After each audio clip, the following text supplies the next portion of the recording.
आत्मदर्शन TV के सभी दर्शकों को मेरा प्यार भरा जय यीशु। आइए मित्रों, आज हम मनन चिंतन करें नबी यिर्मयाह का ग्रंथ अध्याय 7 पवित्र वचन संख्याएं 23 से लेकर 28 तक। प्यारे दोस्तों, 40 के इस समय में आज प्रभु अपने दिल की बात अपनी प्रजा को बतलाते हैं। ये सच्चाई है, ये वास्तविकता है कि इंसान जितना ईश्वर उसे अपने करीब बुलाने की कोशिश करता है, जितना ईश्वर उसे अपने पास रखने की कोशिश करता है, उतना ही वो दुनिया में खोता चला जाता है, पाप में खोता चला जाता है, ईश्वर से दूरियां बना लेता है।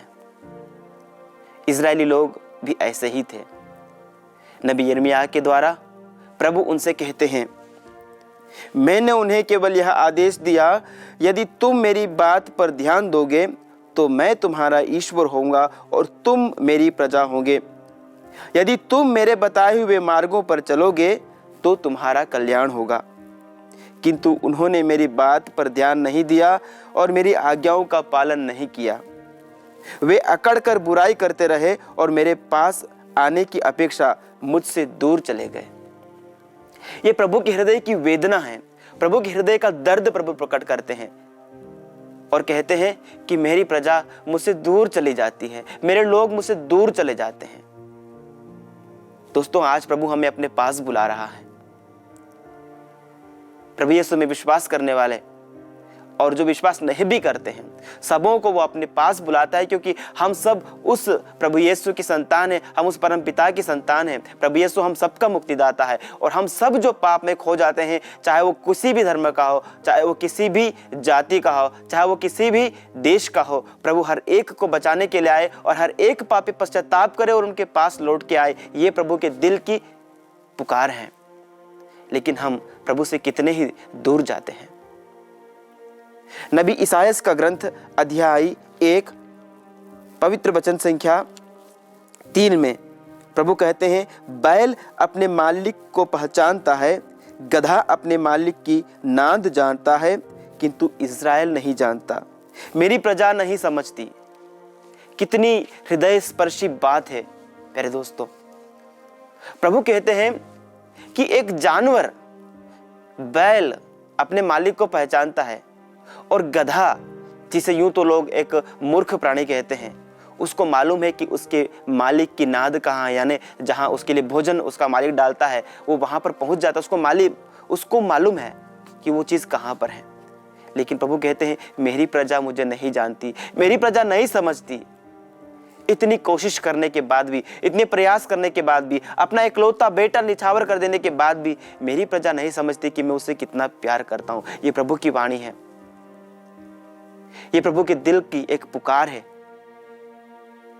उनका करुणा भरा हृदय, उनका दया भरा हृदय पापियों को अपने उस हृदय में समाहित कर लेने के लिए, अपने उस घावों से भरे हुए हृदय में छिपा लेने के लिए तरसता है। लेकिन हम क्यों उनसे दूर भागने की कोशिश करते हैं। उड़ाऊ पुत्र की तरह अपने स्वर्गीय पिता को तिरस्कार करते हुए, अपने प्रेमी पिता को नकारते हुए हम दूर दूर चले जाते हैं। और वो पिता आज हमसे पुकार के कहता है, हे मेरे बेटे, हे मेरी बेटी, तुम मुझसे क्यों दूर जाना चाहती है, तू लौट के आ मेरे पास। उसने हमें एक सुंदर दाखबारी के रूप में रोपा है और वो चाहता है कि हम अच्छे फल उत्पन्न करें। लेकिन कई बार हम अच्छे व मीठे फल अपने जीवन में उत्पन्न नहीं करते, हम बुराइयां उत्पन्न करते हैं। नबी ईसायाह का ग्रंथ अध्याय 5 वचन 4 में प्रभु एक दाखबारी का दृष्टांत देते हुए अपनी प्रजा की तुलना करते हैं। कौन सी ऐसी बात थी जो मैं अपनी दाखबारी के लिए कर सकता था और जिसे मैंने नहीं किया। मुझे अच्छी फसल की आशा थी, उसने खट्टे अंगूर पैदा क्यों किए। प्रभु आज हम सब से पूछते हैं, मैंने तुम्हारी किस तरह से देखभाल की, मैंने तुम्हें किस प्रकार से अपनाया, अपनी प्रजा बनाया है। और मुझे उम्मीद थी कि तुम अपने जीवन में अच्छे फल उत्पन्न करो, लेकिन तुम्हारे जीवन से बुराइयां क्यों उत्पन्न हो रही हैं। हम अपने आप से पूछें, हमसे कहां भूल हो रही है। क्या हम प्रभु की वाणी को सुनकर अपने जीवन में अच्छे फल उत्पन्न कर रहे हैं? प्रभु हम सबको बुला रहा है, आ मेरे बेटे, आ मेरी बेटी, लौट के मेरे पास आ जा। हम प्रभु की इस वाणी को सुने और 40 में प्रभु के पास लौट आएं। आमीन।